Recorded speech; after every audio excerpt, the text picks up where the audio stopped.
244139। হ্যাঁ, আমি বেলা বলছি। নারীদের দোষী প্রমাণ করলেই তবেই তো গান, গল্প, কবিতার উন্নতি ঘটে, তাই না?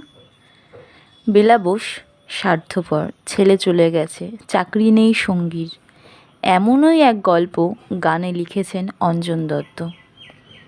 এক হাতে কোনো কিছুই সম্ভব না, সাত পাকে বাধা পড়তে যেমন দুটো হাতের প্রয়োজন হয়, তেমন বিচ্ছেদেও দুটো হাতের প্রয়োজন হয়।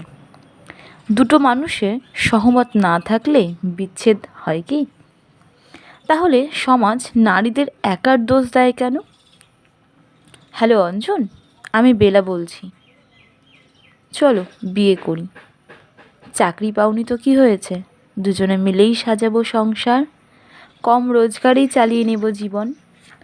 না বেলা, তা সম্ভব না। বোকার মতো কথা বলো না, পরিষ্কার করে বলতে শেখো অঞ্জন। তুমি চাকরি না পেয়ে বিয়ে করলে তোমার পরিবার মেনে নেবে না আমাদের সম্পর্ক। এই বিচ্ছেদ শুধুমাত্র তোমার তরফ থেকে হলো। গল্প, গানে, কবিতা দোষী তুমি আমাকেই করো, দোষী তোমার বেলা। বিশ্বাস করুন, কথাটা তেতো হলেও সত্য। অনেক অঞ্জনের জন্য ভেঙে যায় এমন অনেক বেলার মন। আচ্ছা, তোমায় ছেড়ে দেবো বলেই কি রেস্তোরাঁর বদলে চায়ের দোকানে বেছে নিয়েছিলাম অল্প খরচে সুখী হতাম আমি? তুমি আমায় বুঝলে না অঞ্জন। তুমি থেকে গেলে শেষটা সুন্দর হতো, অন্তত দোষী হতো না আমার। ইতি তোমার বেলা।